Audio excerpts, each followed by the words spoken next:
Bismillahirrahmanirrahim. Assalamualaikum warahmatullahi wabarakatuh.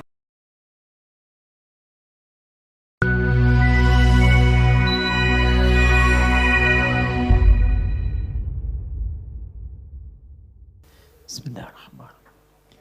Assalamualaikum warahmatullahi wabarakatuh.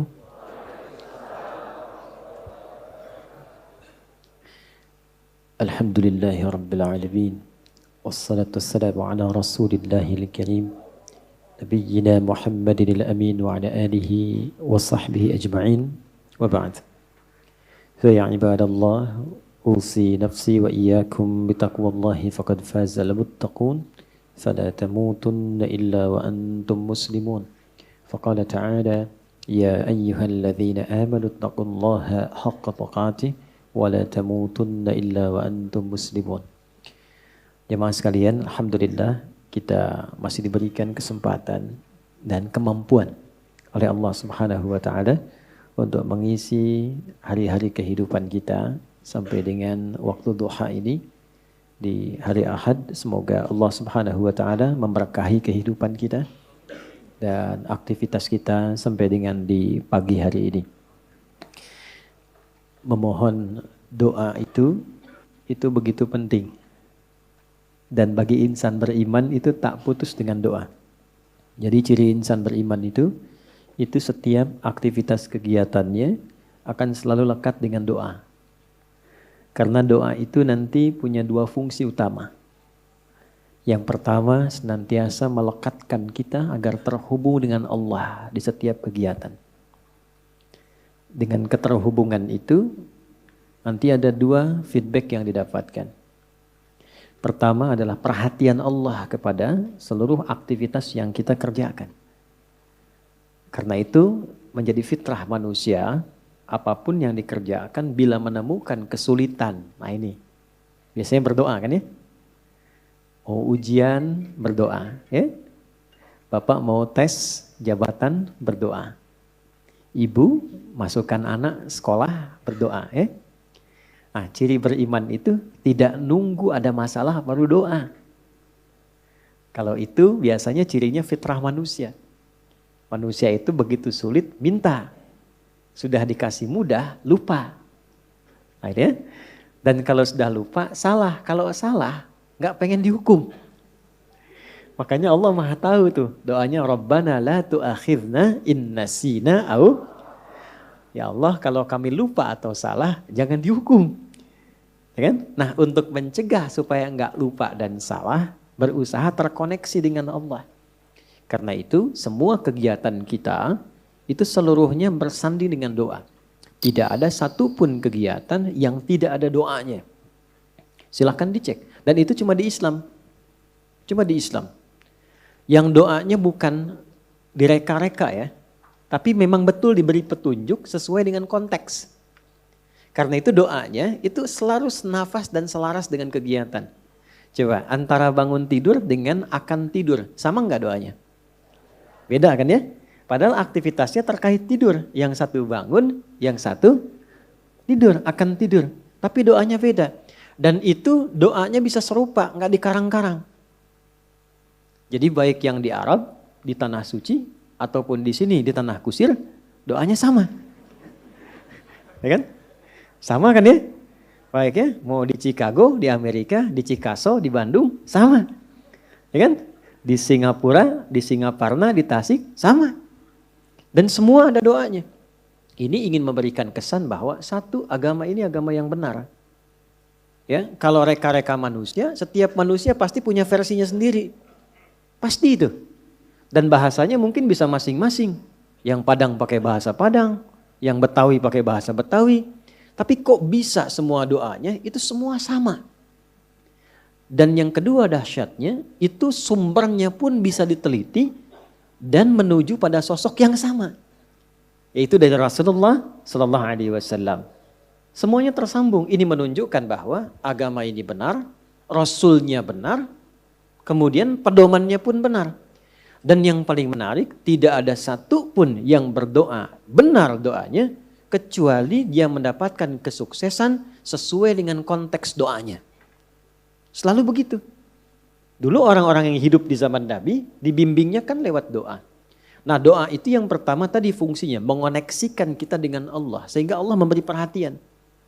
Memberi perhatian lebih. Anda yang sering berkoneksi kan dapat perhatian kan? Ya, sering terhubung dengan ibu dapat perhatian dari ibu. Terhubung dengan ayah dapat perhatian dari ayah. Terhubung dengan Allah diperhatikan oleh Allah. Kalau Allah sudah perhatikan, apa yang susah bagi Allah? Ini yang menjadikan orang-orang yang dekat dengan Allah cenderung mendapat kemudahan. Ya, dan tidak harus jadi ustadz. Silahkan jadi apapun, pebisnis silahkan yang baik-baik, arsitek silahkan, jadi pilot silahkan. Cuma satu, dekati Allah. Supaya aksesnya dibuka, kemudahan didapatkan. Kalau Anda champion di pekerjaan, juara, bagus, rumah mewah, kendaraan banyak. Tapi masalah kecil di rumah gak pernah selesai. Coba dicek, mungkin bukan karena kurang banyak hartanya. Bukan karena kurang tinggi kedudukan. Mungkin kurang dekat dengan Allah. Itu poinnya. Karena itu seringkali banyak persoalan ketika dihempaskan di atas sajadah itu jadi kecil. Problem orang sekarang ingin diselesaikan oleh Allah tapi curhatnya ke manusia. Bikin status di media sosial kan. Minta diaminkan lagi. Aminkan ya gitu ya. Tapi pengen dijawabnya oleh Allah. Sedangkan Allah sudah memberikan fasilitas dan caranya. Nah yang paling dahsyat itu ada orang yang persoalannya dimudahkan oleh Allah. Jadi bukan gak punya masalah. Dia memiliki persoalan bahkan yang kadarnya sama. Tapi diberi kemudahan oleh Allah untuk mengatasinya. Sehingga seakan-akan ringan saja. Seakan-akan ringan, bukan gak punya masalah. Nah, karena itulah kemudian kenapa saya buka untuk membiasakan ini. Karena ini ada bagian sunnah yang menipis. Ya, ada bagian sunnah yang menipis. Yaitu menyertakan doa dalam setiap aktivitas. Kalau mau diteliti secara psikologi juga, itu ada pengaruh doa pada motivasi diri. Orang yang sering berdoa itu meningkat kepercayaan dirinya. Motivasinya menguat. Sehingga dengan meningkatnya motivasi diri itu cenderung mudah mengatasi berbagai persoalan. Ini poin pertama. Yang kedua, ini yang paling penting yang ingin saya tekankan sebelum kita memulai kajian. Bapak Ibu sekalian, di dalam Islam, doa itu bukan sekedar mengoneksikan diri dengan Allah Sang Khalik, tapi juga mengandung pedoman. Sekali lagi, mengandung pedoman dari aktivitas yang akan kita kerjakan. Itulah yang menyebabkan semua doa sesuai dengan konteks. Lafadznya bisa beda-beda. Dan kalau kita teliti, ini pentingnya pemahaman. Semua isi doa itu isinya pedoman menjalani aktivitasnya. Ya, saya beri contoh begini misalnya. Tadi teman-teman kan masuk masjid ya. Doanya apa? Allahumma ftahli abwaba rahmatik. Nanti keluar doanya apa? Allahumma inni as'aluka min fadlik. Coba lihat, kenapa doa masuk dengan keluar beda? Dan kakinya kenapa beda? Masuk kaki, keluar kaki kiri. Ya, doanya lain kan? Coba. Allahumma ftahli abwaba rahmati. Kita terjemahkan ya. Jangan-jangan dibaca tapi nggak tahu artinya. Ya, atau dibaca tahu arti nggak tahu maksudnya. Karena ini terkait pedoman. Ya, Allahumma, ya Allah.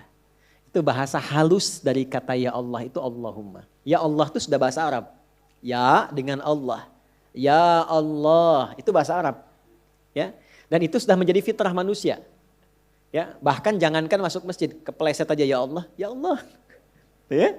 Lihat mendung ya Allah kan, ya Allah mendung. Ya kan? Lihat hujan, ya Allah hujan. Ya kan? Itu selalu itu fitrah manusia karena sejatinya manusia itu nggak bisa lepas dari Tuhannya. Ya kan? Nah kalau kita ingin memohon dengan menghaluskan kata itu, maka ganti katanya dengan Allahumma. Ya, jadi ya Allah kalau digabungkan jadi bentuk halus, apa namanya? Allahumma. Jadi kalau Allahumma itu bentuknya merendah. Tawadhu. Jelas ya? Dia merendah sifatnya. Jadi kalau sudah menyebut Allahumma, kita merendahkan diri kita. Memohon dengan kelembutan. Itu yang dimaksud di Quran surah ke-7 Al-A'raf itu di ayat 205. Wadhkur rabbaka fi nafsika tadarruan wa khifatan wa dunal jahri minal qaul. Kalau mau memohon cepat dikabul, jangan meninggi, merendah. Ya, jadi semakin kita merendah, semakin Allah meninggikan. Jadi orang yang banyak sujud, kenapa diangkat derajatnya? Karena dia banyak merendah. Semakin merendahkan dirinya, semakin Allah angkat. Balik, semakin mengangkat, semakin direndahkan. Kenapa itu? Ya, Azazil itu yang terhormat. Azazil terhormat tuh di alam langit itu, terhormat. Ya, runtuh jadi iblis dan jadi syaitan karena meninggi. Begitu dia tinggi, Allah rendahkan. Itu kan ada dialognya di Quran surah ke-7 kan, Al-A'raf ayat 12. Dibaca enggak Qurannya? Ya.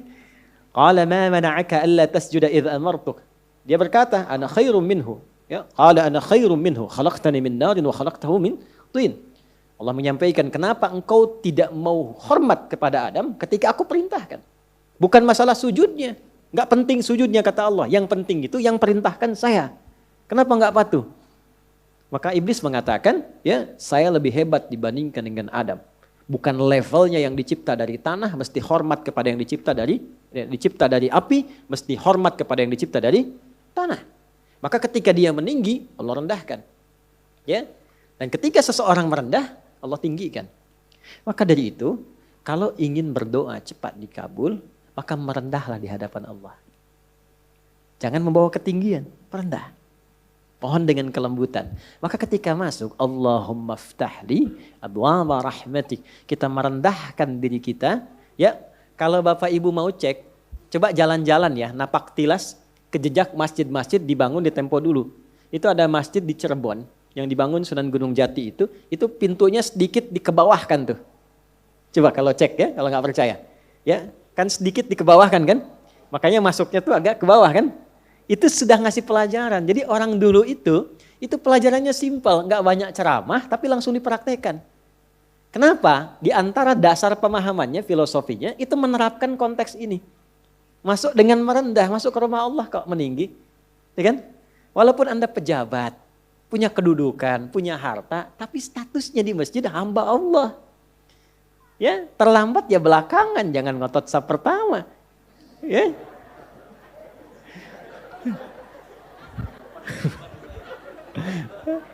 Kalau ini udah duluan tadi, udah nyambut nih. Sama. Apalagi imam di kantor. Di kantor boleh jadi imam, jadi direktur. Tapi jabatan di kantor jangan samakan dengan di masjid. Babnya ada lagi. Ya.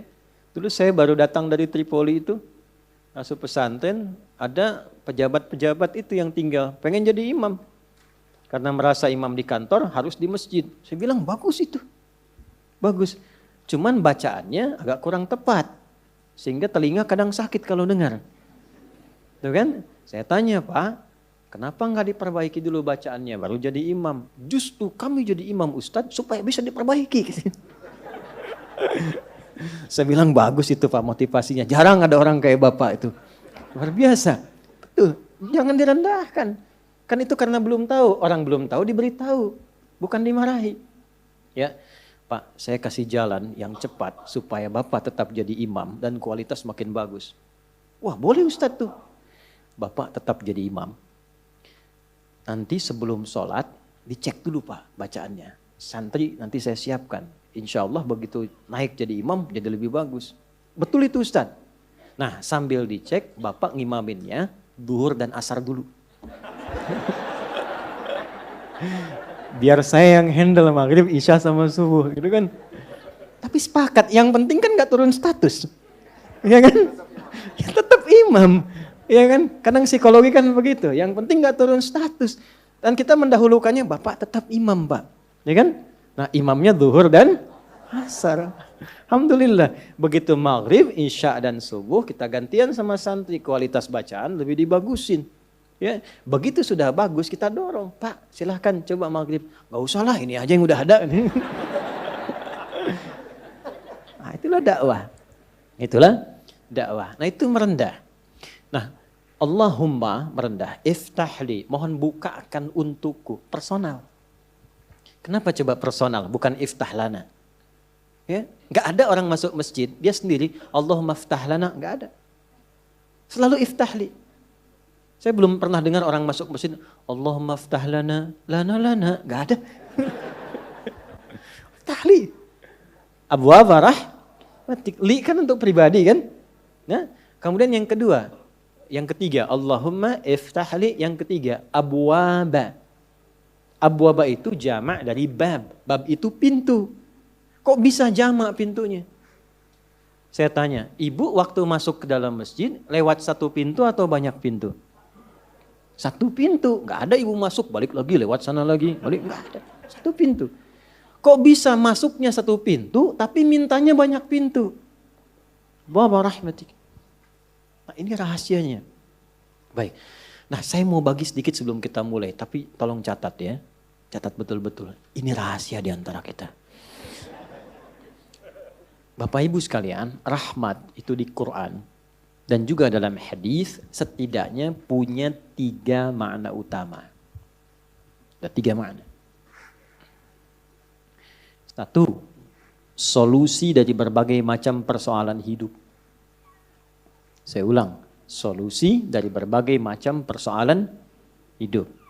Itu diantaranya ditemukan di Quran surah kedua Al-Baqarah di ayat 157.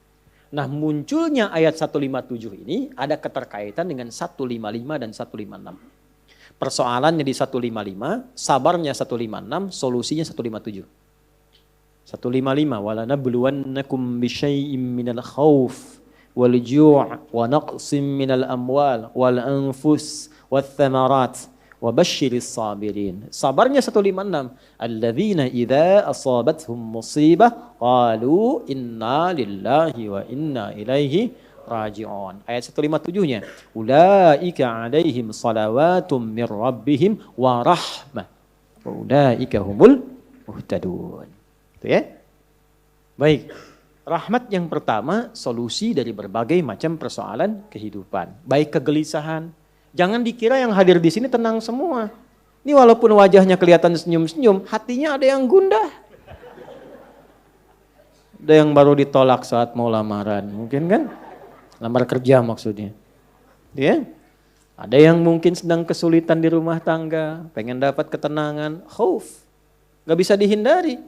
Tadi aja kan udah lihat-lihat jam nih, Ustaz datang enggak gitu kan? Padahal saya secepat mungkin bisa ke sini tuh. Ya enggak singgah di rumah, cuman ke kantor ganti pakaian langsung ke sini. Hampir enggak tidur saya semalam itu. Alhamdulillah. Ya, tapi kan yang khawatir Anda.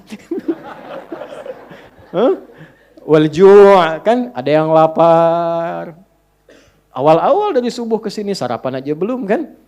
Lihat-lihat yang jualan enggak depan kan? Itu gak apa-apa. Wa naqsim minal amwal. Ada yang mungkin baru kena musibah di kantor. Proyek misalnya, ada yang gak lulus.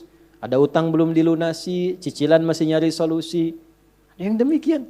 Wal anfus, ada yang sakit, mungkin kerabatnya datang supaya cari wasilah. Allah kabulkan doanya. Ada yang ngejar ustadz supaya minta didoakan. Ada. Wat thamarat. Itu kalau buka mushaf diartikan buah-buahan. Itu sebetulnya bahasa kiasan, cara bacanya, memahaminya dengan balaghah. Kalau baca terjemah nanti kurang nyambung. Kalau buah-buahan berarti yang diuji cuma tukang buah. Tukang sayur tidak. Ya. Itu cara bacanya pakai ilmu balaghah, pakai majaz. Maksudnya apa? Kalau buah itu kan didapatkan, dipanen saat mulai pertama kali merawat benih kan? Nanam, dijaga dari hama. Tiba-tiba besoknya mau dipanen, malam-malam diambil orang. Antum yang ikut tender, kualifikasi antum yang jelas. Tapi pengumuman orang lain yang ngambil. Itu maksudnya. Ada orang-orang yang kehilangan sesuatu setelah dia berusaha keras mendapatinya. Harusnya dia kok yang dapat orang. Saya mau tanya pada Anda. Biasanya kalau situasi begitu pelariannya kemana? Tuh. Ya, cari yang paling kuat kan doa itu kan yang bisa memberi solusi kan. Doa itu kan minta. Nggak mungkin minta pada yang diduga nggak bisa ngasih. Dan puncak pemberian itu pada Sang Maha Pemberi, yaitu Allah, Wahhab, pemberi tanpa batas. Nah Allah memberikan tempat-tempat spesial yang kalau minta hati lebih khusyuk. Beda antara minta di kendaraan di rumah dengan di tempat ini.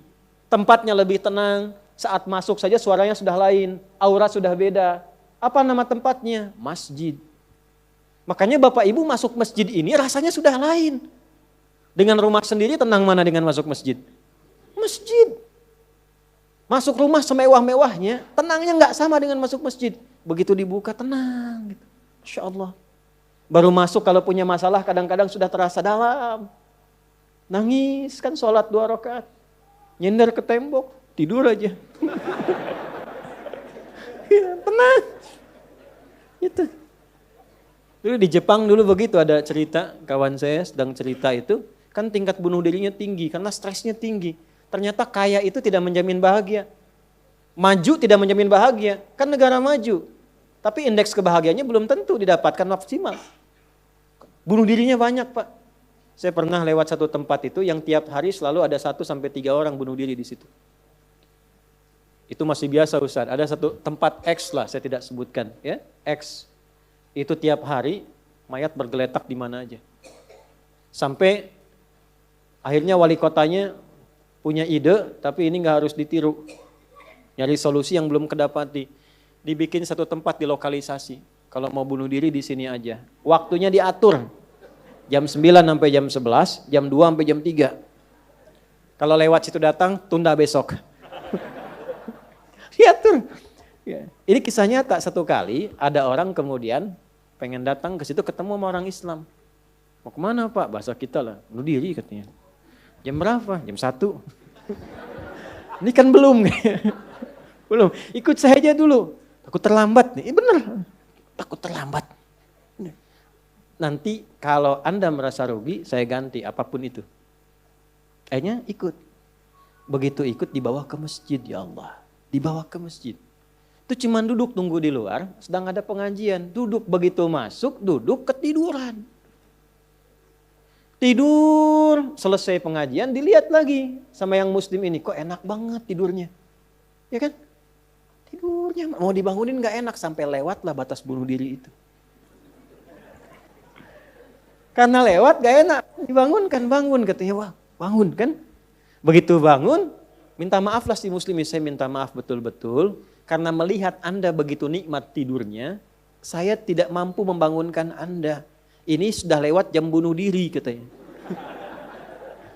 Tapi menariknya kata orang ini, gak apa-apa. Ini tempat apa katanya, tempat apa? Ini masjid. Kenapa? Saya itu ingin bunuh diri karena saya sudah berhari-hari gak bisa tidur. Jadi dia menyimpulkan kalau bunuh diri itu udah mati, udah tidur aja. Gitu, saking gak bisa tidurnya. Tapi kok bisa di tempat ini bisa tidur? Dia belum kenal jamaah Andor.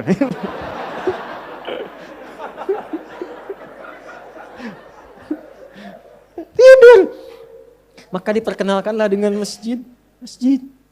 Masuk Islam Pak. Asyhadu an la ilaha illallah. Asyhadu anna Muhammad Rasulullah. Itu cuman numpang istirahat samping masjid. Masuk Islam. Asbabnya tidur. Tuh. Orang ketiduran masuk Islam. Habis masuk Islam jadi rajin. Ada orang sudah muslim. Masuk masjid banyak tidurnya. Ya. Ayo bangun, bangun. Ya. Baik, itu satu. Jadi ternyata kenapa yang pertama rahmat? Karena Allah tuh maha tahu. Gak ada di antara hidup kita yang gak punya masalah. Pasti punya persoalan. Kalau sedang ditimpa persoalan, diuji, sabar dulu. Kata Allah, terima dulu. Karena hakikat dari ujian itu untuk meningkatkan kualitas hidup. Dan gak mungkin diuji kalau gak mampu. Gak mungkin. Kaidahnya kan jelas. La yukallifullahu nafsan illa. Jadi kalau ada ibu sedang diuji masalah sekarang begitu berat. Memang yang mampu cuma ibu, Bu. Saya gak mampu. Karena saya gak mampu, saya gak diuji. Maka berbahagialah ketika Allah lebih memilih ibu dibandingkan dengan saya. Sabar dulu. Dan hikmahnya apa? Ada nanti sesuatu yang besar di depan, yang butuh kesabaran lebih. Kalau yang sekarang gak lulus, ke depan itu sulit untuk dihadapi. Karena itulah ditingkatkan kualitas terima dulu, tapi kan gak usah lama-lama. Ya kan? Allah maha tahu itu, jangan lama-lama, terima dulu, datanglah kemudian mohon solusi. Kemana datangnya? Masjid. Maka dari itulah ketika masuk, Anda mengatakan, Allahumma ftah li abwaba rahmatik. Di antara itu minta solusi. Makanya ketika masuk merendah, sholat 2 rakaat, begitu sholat, mintalah sesuai kebutuhan Anda yang dirasakan pada saat itu. Itu fikihnya. Nah kalau nggak tahu fikihnya, nanti itu nggak kepake, sayang, peluang hilang. Padahal mungkin itu cara Allah untuk bisa mengabulkan apa yang kita mohon. Jelas? 1. 2, itu ampunan dari dosa yang sudah berlebih. Namanya israf. Quran surah ke-39 Az-Zumar di ayat ke-53. Qul ya ibadiyalladzina asrafu ala anfusihim la taqnatu mir rahmatillah. Innallaha yaghfirudz dzunuba jami'a. Duhai hambaku, tuh masih disebut hamba. Siapa di antara kita di sini yang merasa tidak punya dosa? Boleh angkat tangan. Boleh, silakan. Saya selesai pulang.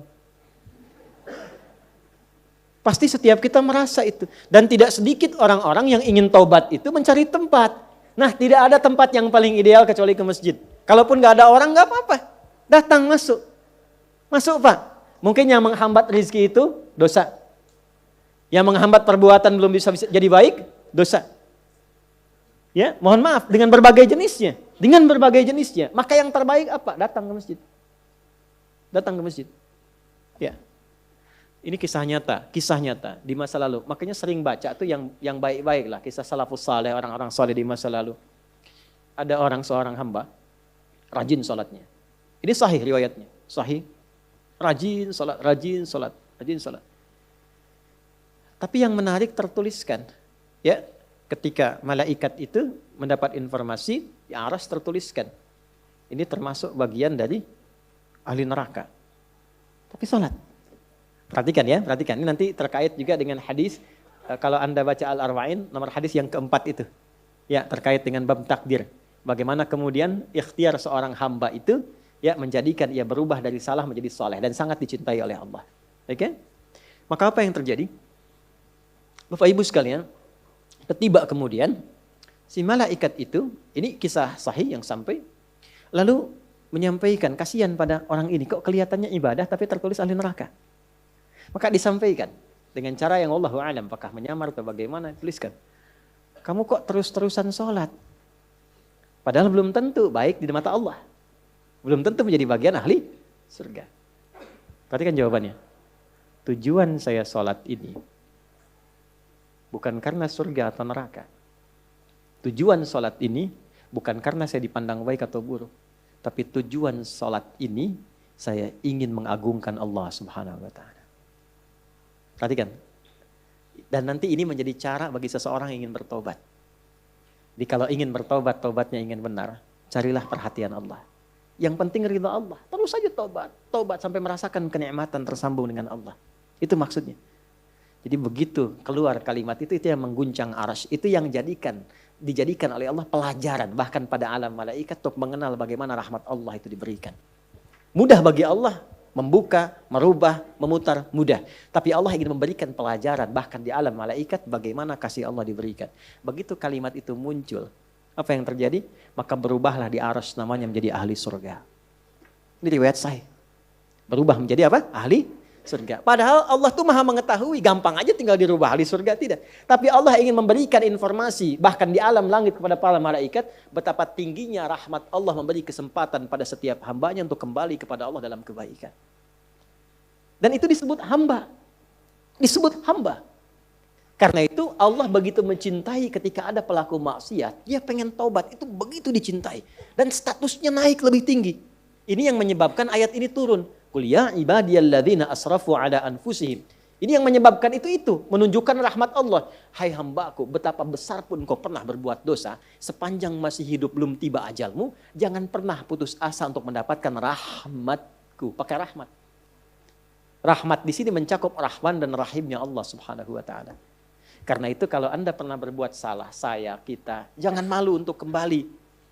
Kalaupun malu dilihat orang, Allah menyiapkan tempat yang tidak semua orang bisa ke situ. Datang ke masjid. Mohon, minta salat 2 rakaat. Minta kebaikan kepada Allah. Sampai hati mendapatkan ketenangan. Jelas sampai sini? Baik. Dan yang ketiga, ini yang paling juga banyak dimohonkan. Ya. 1, solusi. Yang kedua apa? Ampunan dari dosa yang begitu melimpah. Ya. Dan yang ketiga, rahmat yang ketiga, kasih sayang yang memudahkan jalan-jalan kehidupan. Dunia sampai akhirat. Yang ketiga. Semua kita pasti ingin mendapatkan kemudahan, kenyamanan. Bukan cuma dunia, sampai dengan akhirat. Kasih Allah yang memberikan kemudahan dunia disebut dengan Rahman. Kasih Allah yang memberikan kelapangan akhirat disebut dengan Rahim. Itu kita baca setiap hari. Bismillahirrahmanirrahim. Bismillahirrahmanirrahim. Maka ketika masuk ke dalam masjid, mohonlah kepada Allah satu dari 3 kemuliaan ini. Kalau ustadznya belum datang, itu manfaat besar. Boleh jadi banyak permohonan, hayo lekatkan di situ, optimalkan. Dan di situ mungkin peluang terbesar untuk mendapatkan apa yang kita inginkan. Jadi, begitu Bapak Ibu mendapatkan 1 dari 3 itu, keutamaan bukan? Keutamaan bukan? Hah? Istimewa tidak? Dalam bahasa Arab, sesuatu yang istimewa, sesuatu yang utama disebut fadlun namanya. Makanya Sulaiman alaihissalam ketika dipuji, karena hebatnya, istimewanya, bisa menaklukkan awan. Ya kan? Sebelum Songgoku dan Songgohan dengan awan kintonnya itu, yang fiksi. Nabi Sulaiman tuh betul-betul nyata.